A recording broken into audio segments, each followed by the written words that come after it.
Namaskaram. Welcome to the Indic Today podcast. I'm your host, Suren. And today with us, we have Sri Krishnan Subramaniam, who's a Tamil historian with a specialty in Tamil history. He's also very knowledgeable on Tamil literature and is something of a Twitter expert, resident expert on Tamil Bhakti literature especially. So welcome, Krishnan Subramaniam, sir. We are really honored to have you on our show. Thank you very much, and it is an honor for me as well. Thanks for that great introduction, Surenji. As I said, it's really an honor to be here, and more than happy to be part of this show. Thanks to Indic Today as well. We can start now. The topic for our podcast today is the topic of the Kalabras or the Kalappirar. So in Tamil history, the earliest historical period in Tamil history is the Sangam period, which is generally accepted to have been between the 2nd century before Common Era and the 2nd century after the Common Era. And roughly somewhere, the general accepted belief is that roughly between sometime in the 3rd century in the Common Era to the early parts of the 5th century in the Common Era, there is a gap in Tamil history for which strangely we don't find any literary evidence, not much physical evidence, and so on and so forth. So this is known as the Irunda Kalam or the dark period. The reason why it's called the dark period is because we don't have much information. And the theory, which has been pretty dominant theory, is that during this period, the traditional rulers, the 3 Vendar, Chola Chenda Pandya dynasties and the 7 Velir were supposed to have been overthrown, and Tamilagam was supposed to be under the rule of a dynasty of rulers called the Kalabras or the Kalappirar. We will look into more detail into this subject in today's podcast.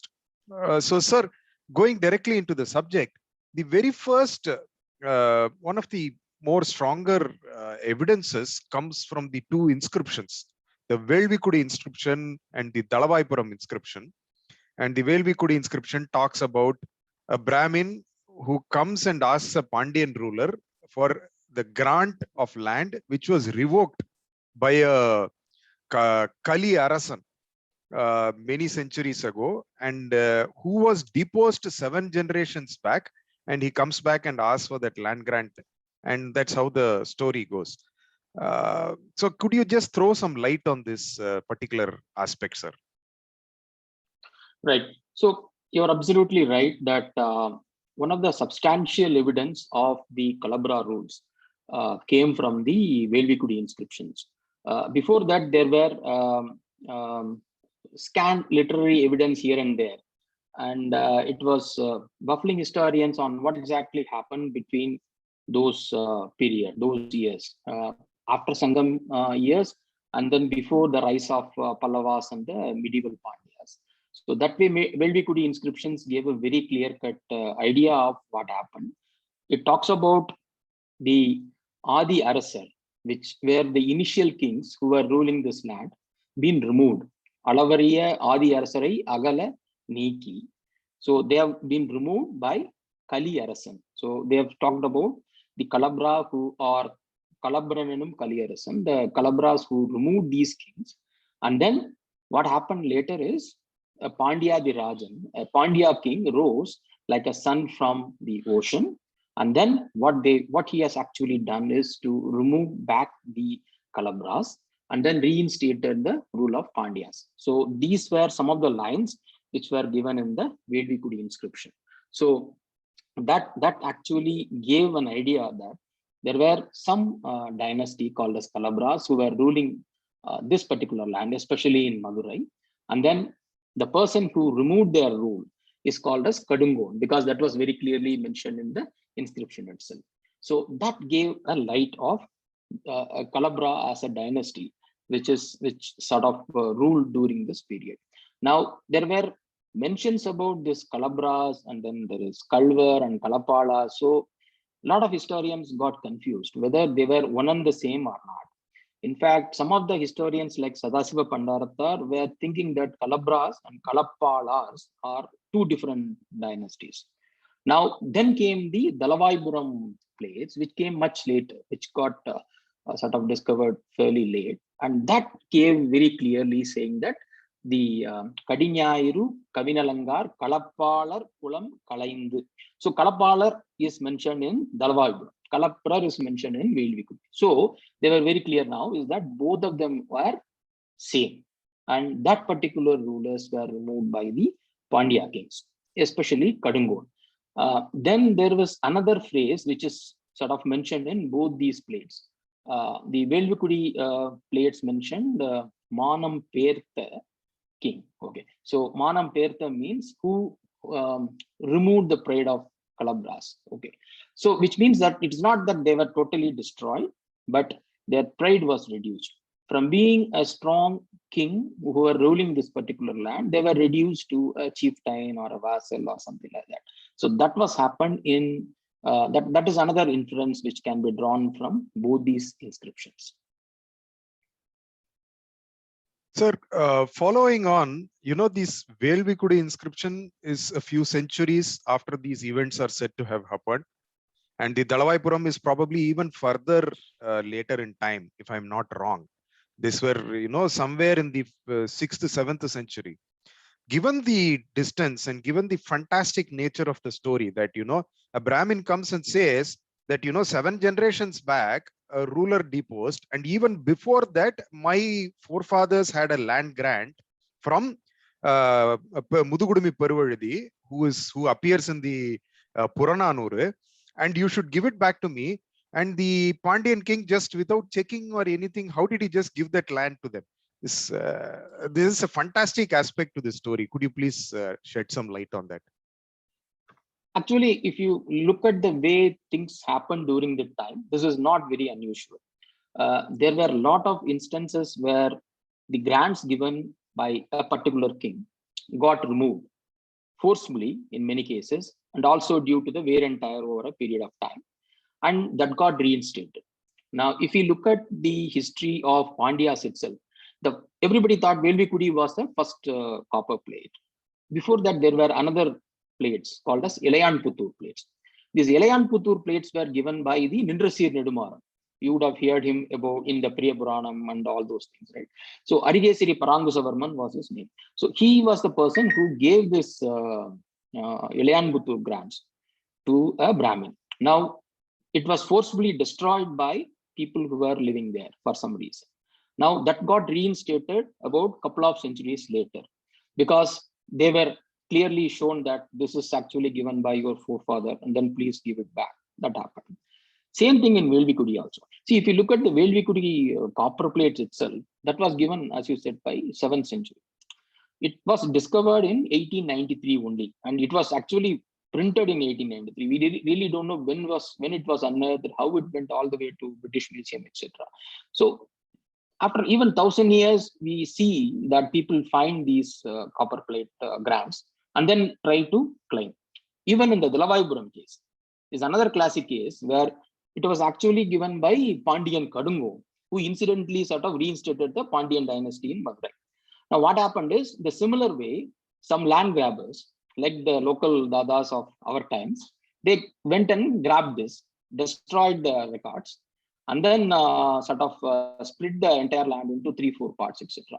Now, during the the rule of Parandaga Veeranarayanan, who came in 8th century, 9th century, there was a claim made by one of his officials saying that this is actually belonged to my forefather, and then please reinstate. So Dalavaipuram grants were given like that. You can see similar instances in Pallava copper plates and Pallava grants as well. Now, the other thing which we need to look in Velvikudi grants is that this Nachingan went and then he sort of claimed it from the streets. And immediately, it's not that the Parandaga Nedunjari, the Pandyan king, gave it back. It was mentioned in the plates itself that he called his officials, asked them to verify whether whatever that person says is correct or not. Ask him to prove his credentials and then documentation, and then sort of give it back to them. So I think that was a proper procedure followed. So it's not a very unusual transaction. It happened. So I would think that could have been a very plausible story, if I say. That is quite, speaks volumes to the administrative capacity at that time Today, for example, if I have an encroachment on a property, there is no way I can get it back, even if it is just a small boundary line encroachment. It will just this will just run for years. And here we have a grant which was given, land grant which was given 200 years back, and then 200 years later somebody comes and somebody who's a descendant comes and claims that land grant. So if anything else, it speaks to the administrative capacity of the time, that they were able to actually have records and manage this. So absolutely.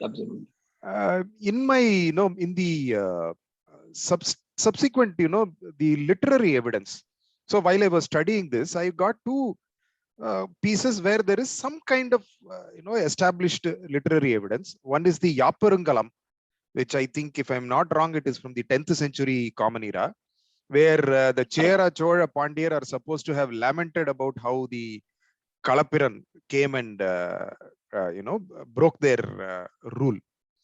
And this is from 10th century. And then there is the 12th century Periya Puranam, where Murthy Nayanar is supposed to have lived in Madurai when Jain called the Vaduga Karanatar, and that to Vaduga Karanatar he was supposed to be Kodungkon, is if I'm not wrong. I'm not sure if the exact thing is Kodungkon or Kodungkol. Vaduga Karanatar was ruling Madurai and he was a Jain. So these two pieces are put together to establish the story of a Jain Kalabra rulers, or the Kalabra rulers. Given again, if you look at the distance in time, the Kalabra dynasty was supposed to have been they were supposed to have been subdued in the 5th century. The earliest literary evidence that we find is in Yaparangalam. And then again, there is difference of Jains some 7 centuries later, or probably 1 millennium, 1,000 years after the events of Muruganayanar Puranam happened, you have the Periya Puranam where this is happening. So again, how does this fit together, sir? See, one thing what we need to see, the very reason why this particular period is called as Irundakalam is because there is not much evidence, literary or otherwise. So in that particular period, there were not many, to be very frank, to very clearly talk about this particular rulers of Kalabras.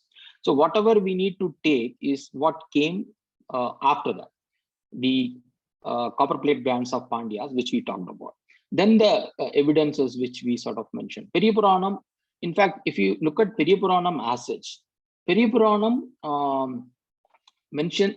goes from the Kalabra period onwards. There are few of the Nayanmars who lived during that particular period. So definitely there is a possibility of this particular person, Murthy Nayanar, who was there in that particular period in Madurai. So it actually elaborates what happened to him in a detailed manner. And you very clearly mentioned about the verse, Kanakadi Sur Vaduga Karunadan. So the person who came from Karunadan is basically the Karnataka. Vaduga is basically the people who are living in that geography. So he is the person who came all the way from there, captured Madurai, and then he didn't follow the Saivism. So that's what actually Sekid are trying to prove. And this Murthy Nayanar, who was giving the sandalwood to the temple on a day-to-day basis, every sort of worship was stopped in Madurai. So he couldn't go and then provide the sandalwood to the temple. And then he stopped the entire sandalwood transactions in and around the city itself, so that nobody can go and then do the puja in the temple. So he, in frustration, tried to use his hand in the stone where he used to sort of grind the sandalwood. And that is where the Lord Shiva appears and then tells that he is going to become the king. Okay. Now, he is not a Kalabra, Murthy Nayanar as such, but he became a king in between. What happened to him? Why suddenly again Kalabra reinstated? So those things we don't know. It may be an one-off instance. It may be a story which got developed further in over a few centuries, etc. But the fact remains that there is a king from Karnataka who came and then defeated the kings in Madurai and then ruled over there, is corroborated by multiple evidences. So we can take that as a case where there is somebody like Murthy Nayanar who lived and then who has to face the wrath of the king who is not following the Saivism. not only that, there is another Kalabra king who was mentioned in Periya Puranam, not as Kalabra king, but that person is actually a Kalabra king. His name is Kutruva Nayanar. Now, Periya Puranam just mentions the life history of Kutruva Nayanar, but the Nambiyandar Nambi's Thiruttondar Thiruvandadi actually mentions that he is a Kodai Neduver Kalapalanagiya Kutruvane. So he mentions Kutruva Nayanar as a Kalapala. So which means that he is a Kalabra. What Periya Puranam says about him is that the Kutruva Nayanar goes to Cholanadu. He wants to get crowned in the Chidambaram Nataraja temple like any other Sola king, but they refused.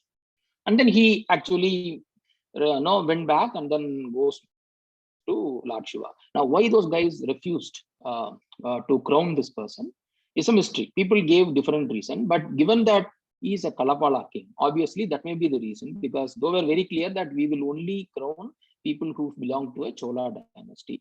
You are not from Chola and you are not even from this particular land. You are a Kalabra king, so we don't want to crown you. That may be the inference. So there were two Nayanars who were mentioned in Periya Puranam, both Murti and Kutruva, who actually belong to the Kalapala dynasty. So this Kutruva Nayanar, when I was reading the main Periya Puranam, the kind of understanding that I got, I haven't read in your the level of depth, and I haven't read, of course, I haven't read Nambiyandar Nambi's exegesis. I haven't read in the core content of the Periya Puranam. Kutruva Nayanar appears more like a Kurulil Mallar, a chieftain who is, giving tribute and somehow who has risen to a position of power. More seemed like that rather than somebody who has come from outside and captured the Cholan territory. What is your thinking on that, sir? This is a very interesting topic which was debated by historians. Now, in Periya Puranam as well as in Thiruvandadi, he was mentioned as a person who comes from a place called as Kalandai. Okay. Now, what is this Kalandai? Is it from a Cholanadu or is it elsewhere? So that was a matter of debate. And the general consensus is this Kalandai is actually in South Tamil Nadu, called as Karavandapuram. So he actually came from that particular place. Now, how he went all the way to Cholanadu, it may be that the central king in Madurai appointed him over there to rule the territory. So he is a small king who were ruling a part of Cholanadu during that time. And then he tried to sort of take over the entire region by getting crowned or coronated in that Chidambaram Nataraja temple. There are a lot of possibilities. But the fact remains that he doesn't belong to the Cholanadu, but he came from the Pandya Nadu, is the general consensus, given that he was called as from Kalandai. Interesting. That is probably a more in-depth perspective than the rather shallow reading that I had. So the second, now that in the literary output, we find that several periods of time have occurred when non-Tamil speaking people have ruled over extensive parts of Tamil Nadu. The Nayakam kings or the Nawab of Sinji or the Tanjavur Marathas. At no point in time, I mean, the Tamil literary output at no point in time reduced in volume. So, stopped completely. It would have reduced in volume maybe because of lack of official patronage or something, even though the volume reduced, but still we will find that over time, the same, descendants of the, people who were associated with the Nayaka Mannar, Telugu speaking people, have themselves become great Tamil scholars, and like Somasundar Bharati and so on have become great Tamil scholars. Given this situation, those 2 centuries where there is almost like silence in Tamil literary output, what do you make of it? See, the thing is, the way I look at it, the Kalabras doesn't give much importance to apart from the governance, etc., they don't give much importance to the fine arts to a greater extent. It was actually a huge change from the Pandya kingdom, where they have actually patronized Tamil by this Sangam, right? So there was a bit of a shock. The second thing is that they may have been a very ruthless rulers, okay, very strong rulers, and then that may be the reason why it was not flourished. But as you rightly mentioned, it was not that the entire literary activity got stopped during the Kalabra regime. The Padinan Keelkanakku nool, like Keelkanakku, which basically talks about the Dharma, Artha, and Kama part of the life. It doesn't talk about the moksha. The first three part, Arampurul Inpam, as we call it. The compendium of literature, which is called as Padinan Keelkanakku, most of those books were sort of produced or created during the Kalabra. See, Nanmani Kadigai, Sirupanja Moolam, Inna Narpadu, Inive Narpadu, so on and so forth. And if you look at it, most of them were created by the Sramana poets, right? So, which also corroborates the fact that the Kalabras were ruling that time, but they didn't stop the activity totally. People who came from outside learned Tamil and then started producing this in line with their own philosophy, which is why we see a lot of Sramana text produced during that time. So the Padinan Keelkanakku were one of the major sort of compendium of books, Tamil literature, which is produced during that time. And there are people like Karaikal Ammayar who lived during that particular centuries. She produced a lot of books, the Arpuda Tiruvandadi, the Thiruvirattai Manimalai. So those were also produced, the Bhakti literature, one or two poets like that. They have also produced. Some of them, there will be more, could have been sort of gone over the period of time. So it got reduced for sure, but it didn't completely stop, like we see in other periods like this. Sir, following on, popular imagination, especially some popular writers talk about, situations when Tamil writing was not allowed in Madurai, and there was a ban on producing Tamil content, literary content in Tamil in Madurai during the Kalapirar rule in Madurai. How plausible are these stories? I mean, they do the rounds in popular imagination. I really don't think so. Given that there are many books which produced during that time, it might not have been patronized by kings as it used to be in the Sangam era. But there is no reason why they should hate writing in Tamil or Tamil literature, because we have seen that there are strong literary books which got produced during that time. So people could have done it voluntarily or patronized by some small kings.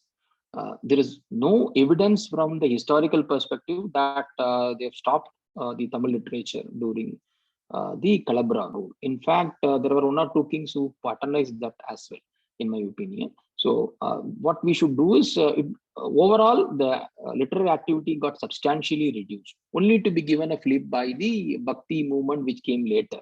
So that was sort of a trough. If you look at the way the literary movement happened in Tamil Nadu, there was definitely a gap. But there is no evidence that Kalabras were against a particular language during that time. Interesting. So there is another, another thing which is shrouded in mystery is, where did these people come from? Where did they come from? And that only one thing says Vaduga Karunatar, which means they must have been speaking some kind of Prakrit, which is today spoken in the region of Karnataka, roughly. That is what we should assume. And where did they come from? Karunatar means, it's also, is there any backstory to these people? Right. So what happened is, there were multiple theories of their origination, which includes an out of India theory, which happened in most of the cases. Okay. But let's not go too far, in my opinion. I think we can zero in for, I think there are two plausible theories. One is, there was a king called as Pulli who were ruling the current Tirupati, Vengadam. Right? So that Pulli was patronizing a lot of Tamil poets. And then one of them calling that person as a Kalvar king. Okay. So some of the historians took that particular reference and then say that, okay, so given that he is that particular Kulam or dynasty, they would have come from the Vengadam to Tamil Nadu. That is one theory. The other theory is that, given that the Karunada as a word is very clearly mentioned in not only Periya Purana, but also another grammar book called as Kallad. Even that very clearly mentioned Karnataka as means by people who came from that particular place and then captured Madurai. So that means that they would have come from Karnataka. Where in Karnataka? So they went and then did some research. the Saravanapalagula region is called as Kalapappu during that days. So people who were living or who were ruling that region were called as Kalavar or Kalapra. And this was substantiated by the literary evidence you have mentioned, which is Yaparankalam, which called us, which actually eulogizing the king called us Achyudan. It says that Arulburi Perumbugal Achyuda Kove, Yenayai Adalin, Pani Madi Tavalum, Nandi Mamalai Chilamba. So Nandi Malai, the Nandi Hills, where he was actually ruling. So all these put together very clearly shows that they came from that region, the South Karnataka region, in and around Saravanapalagula, Chikballapur and the Nandi Hills region. And then they came. Now, why did they move all the way into Tamil Nadu was another question. So we have to go back and then look at the political scenario at that time. During that particular centuries, the Satavahana kingdom were sort of weakening. So they were dissipating during that time. They were ruling the entire central India for a long time. They were dissipating. And the chieftains of Satavahana kings, major chieftains, if you call it, Chalukya and Pallavas, they were started expanding. And then moving towards south. So these people actually started feeling the pressure, and they couldn't sort of fight with both Chalukyas and Pallavas in a greater. So they moved south. At that time, the Moovendars and the Veliars were started. That means they couldn't have any strong king who can forcefully fight with them. I think that might be the reason why they have come all the way from Karnataka region to rule the entire Tamil Nadu.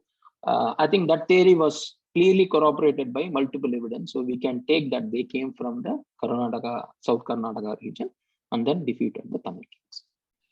So it also fits the pattern that Saravanapalagula region, that region is a stronghold of Jain belief to this day. There are lots of Jains there. Right. Again, and the Nandi Hills region is again where you have the old Mysore region.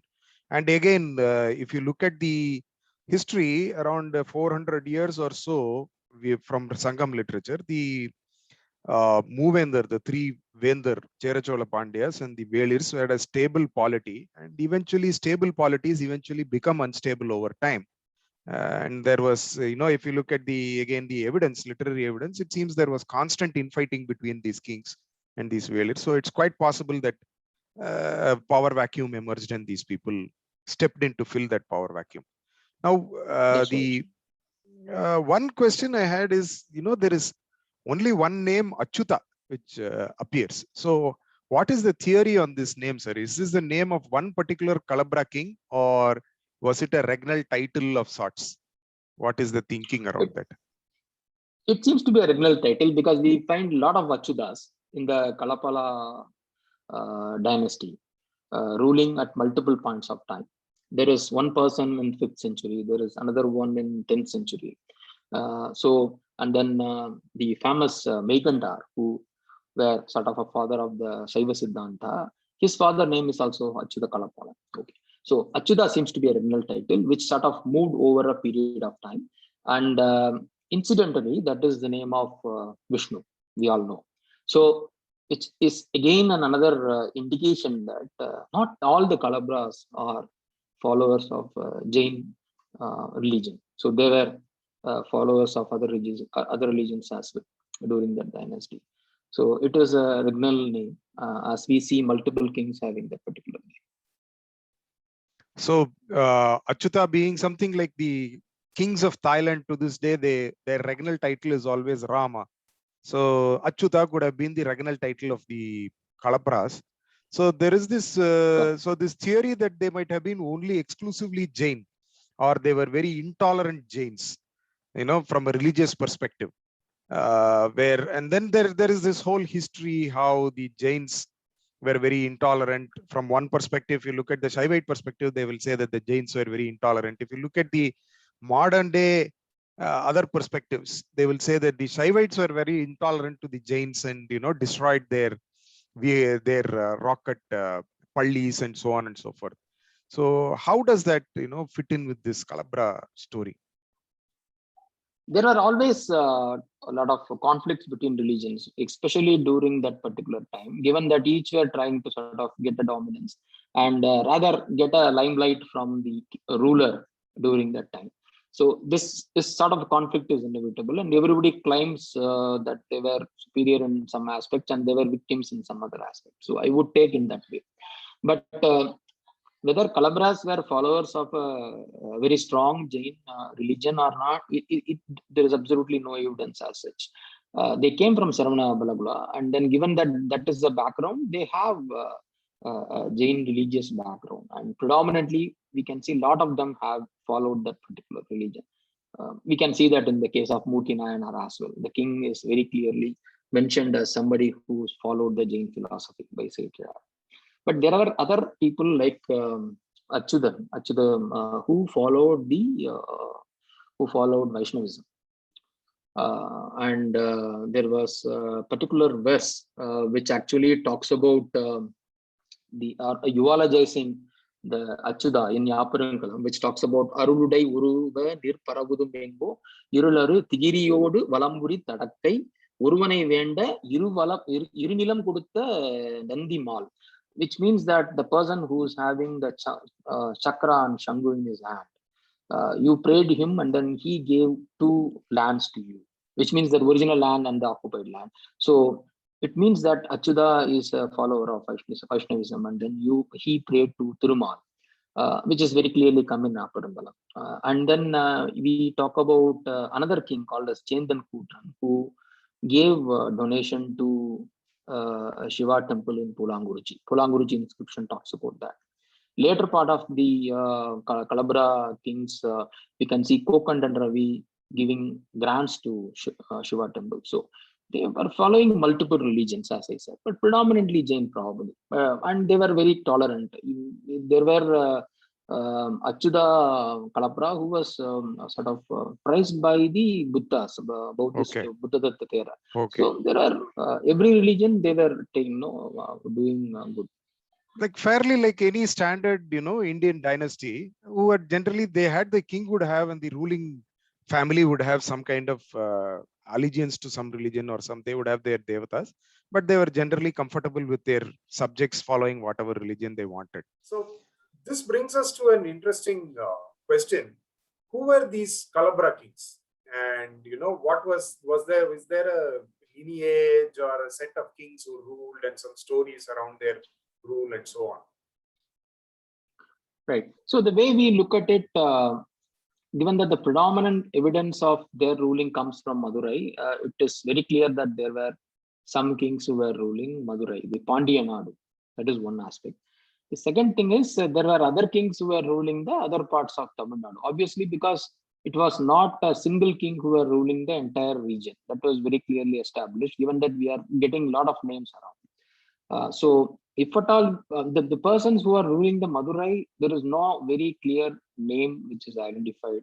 It was all mentioned as Karunadar or Kaliyarasan, so on and so forth.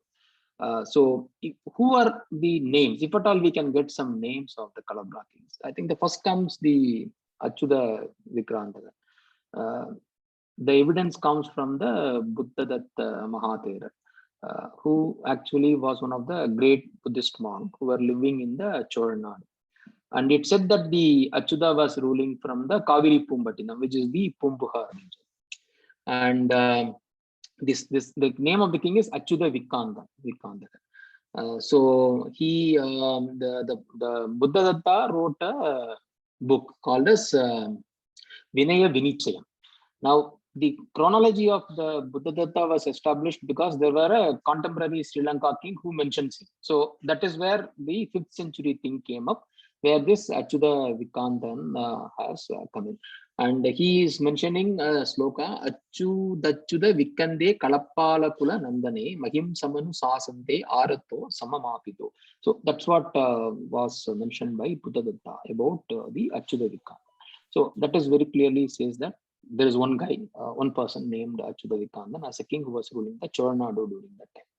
Many give him as a Buddhist Kalabala king, but there is no, unless means just because there is a Buddhist monk who wrote about him, we can't conclude that he was in fact patronizing the Buddhist religion or not. But it said that he was actually living during that particular time. And we can see another Achyuta who came up later. The Apparankalam songs you have mentioned, It talks about the Chera, Chola, and Pandya, lamenting that they were all lost to this particular king, and then he was taken all their belongings to him. So which mentioned there is another Achyuta which came later during that particular time as well. May not be beyond the 5th century, but somehow during that particular time. Then the Kalabra kings were there all throughout. The Pulanguruchi inscription is one of the first of the inscriptional evidence about the Kalabra rule. The historians give a date of 3rd to 4th century. This particular place is near Ramanathapuram, which is part of Pandya Nadu. And the king who actually gave this grants is Chendan Kutran. And there were some theory that this Kutruva Nayanar mentioned in Periya Purana may be the same king or not. So we don't have any evidence, but it is a fact that the Chendan Kutran was a king who were ruling the Pandya Nadu during that time, who gave this inscription. And this is a Vattaluttu inscription in Prakrut. And that details about on Tamil also. And it details about the grants given to a Shiva temple, Vishnu temple called as Devakulam, as well as a Kotam, which is a Sramana temple. All the 3 grants were listed in detail in this inscription. This is perhaps the first inscription which were from the core dynastic rule of Kalabra. Then there were a later period inscription somewhere around 9th century in the Kongu region near Coimbatore. Earlier they were thinking this belonged to Chera, but the inscription itself says that Swasti Sri Chandraditya Kulatilakan Sarvabhauman Kali Niruva Kalvanayina Kokandan Ravi. So Kali Niruva Kalvanayina clearly says that this person belonged to a Kalapala region who were ruling the Kongu region. So, if I may interrupt, I see an interesting thing here. Buddhadatta was writing in Pali, if I'm not wrong, where he calls Achyuta Vikranta, and you noticed another Prakrit inscription, Prakrit and Tamil inscription, and a Tamil inscription also.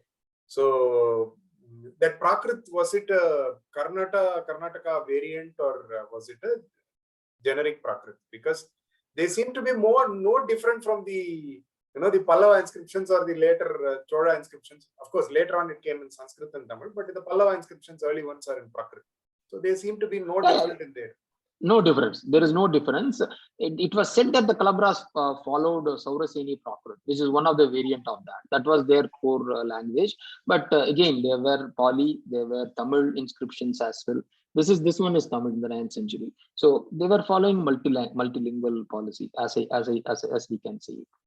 So the Kokandan Ravi and their ancestors and the kings who came in the line, there are 4 or 5 kings named Kandan Veeranarayan, Ravi Kandan, Ravi Kode. So those are all there ruled during that particular time period in the Kongu region. So they were also Kalabra. So there are some other names like this which came in.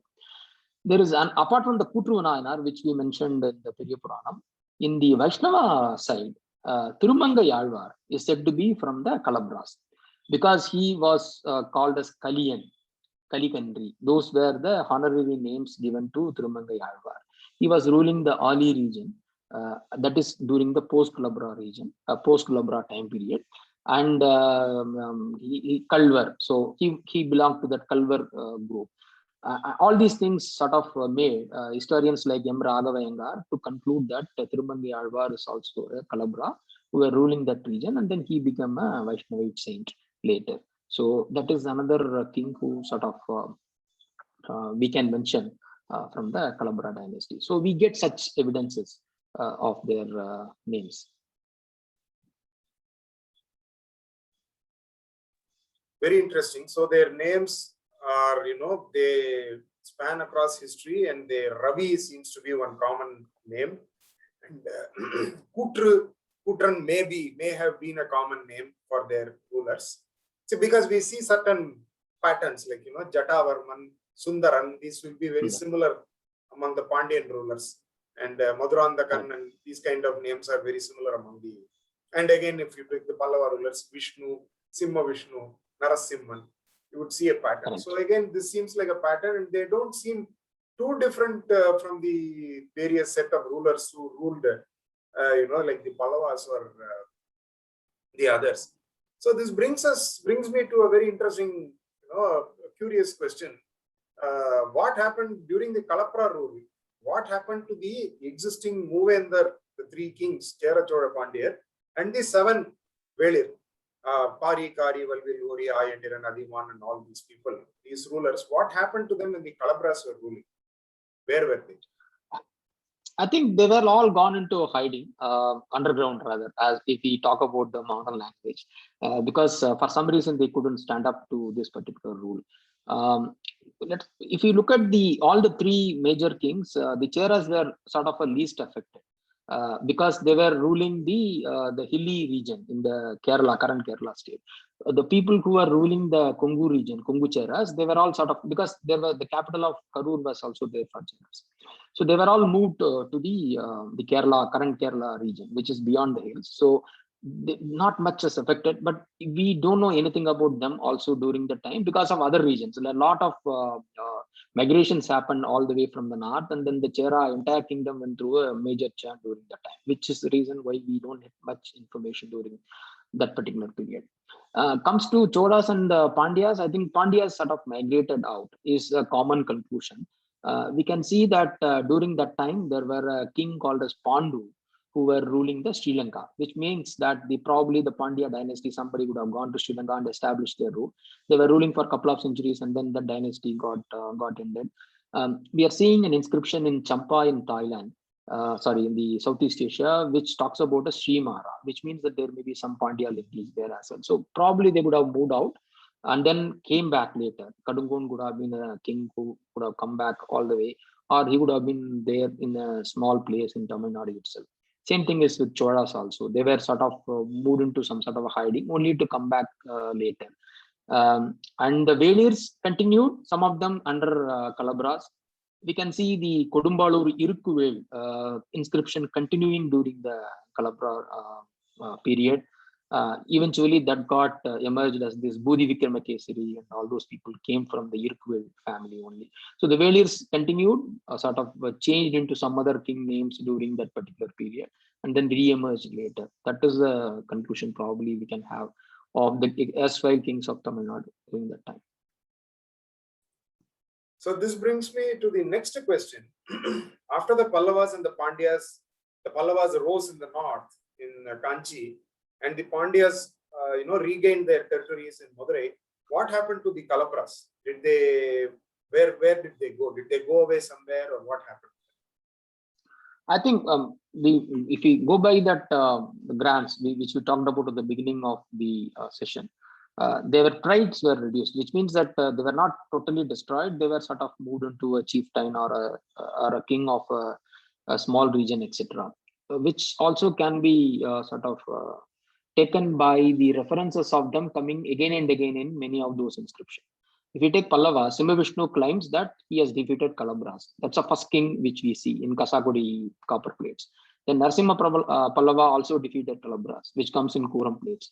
And then all the way through that, at the end of the Pallava dynasty, Abrajita also defeated Kalabras, which comes in the Velanjiri copper plates, which means that they were continuously having fights with some smaller kings who were Kalabras, who were ruling in some part of Tamil Nadu or other. So that is the way they have sort of reduced. Eventually, they got merged with the existing kings. We can see Kalapala as a reference coming in inscriptions of Rajaraja Chola, Kulotunga 1 and 2, and then some of the Pandya kings as well. Not as king, but some great official, one of the important commander or whatever, who gave grants to some Shiva temple or Vishnu temple, which means that they were eventually gone into the official duty of the 3 big kings or 2 big kings, whoever emerged into Tamil Nadu later. They didn't go anywhere, but part of the entire Tamil community. So if we get a picture, it is of something like an invasion from somewhere of a ruling dynasty occurring, and then these people for some time, over time, assimilating. And then when the older dynasties again regained their power, these people seem to have become something of their feudatories. And so the power balance just kept changing between the Movendar and these people and so on, until towards, by the time the 12th century or the 13th century rolls in, these people have more or less merged with the general population of the state. Exactly. Of That's the region. right. So if we look at it, this is not very different from what has happened, even before and what was happening after also. There were so many, dynasties which came in and settled down. And similarly, you had the Telugu Choda kings, the Renati Choda kings, who went from Tamil Nadu and went and settled down somewhere. And then the Ganga Chodas, the Choda Gangas in Odisha region, Odisha. again went and settled down somewhere, and they would have just retained some link with their ancient old lineage, but beyond that they would have been pretty much local people. So correct, that's right. If I may, in this conversation, the picture that emerges is of a dynasty which is not very different from many dynasties, big and small, and long lived and shorter lived in all over India, where they have their place in the sun. They move from one place to the other. They have their place in the sun, and after that they fade into relative obscurity. So I hope, from this conversation and this information that you have shared, that dark region period is not really so dark in terms of information. It is, and it is the picture that emerges is not very different from what the typical Indian dynasty, any of the Indian dynasties would have been. This is a very interesting and a very fascinating. That's right. You would have seen that continuously happening in any dynasty. There were one dynasty which is ruling predominantly, another one comes and captures it. This becomes feudatories, and then they got eventually merged or assimilated in the entire community. This churn happens throughout the entire history, you see, and Kalabras are no different. Only because there were not much research or not much evidences which was found, this was called as a dark period. But continuously, given that we have literary evidence, we have inscriptional evidence which is coming in, and more to come, we don't see this as any different from any other dynasty which ruled Tamil Nadu or anywhere else. Thank you, Krishnan sir. That was a very, very in-depth and very detailed understanding and insights that we got from you. And the references for our viewers, the references Mr. Krishnan has touched upon range, a millennia in their width, and range in the across Tamil literature and Tamil history, and across the inscription epigraphical history of Tamil Nadu. So this was a fantastic session, and thank you very much, Krishnan sir, for making it, taking time out and sharing your knowledge with us. Thank you very much. Thanks a lot, Surenji, and thanks Indik today. It was, as I was saying, it was a pleasure to share more. Looking forward to another interesting session with you soon. Thank you. Thank you very much. Namaskaram.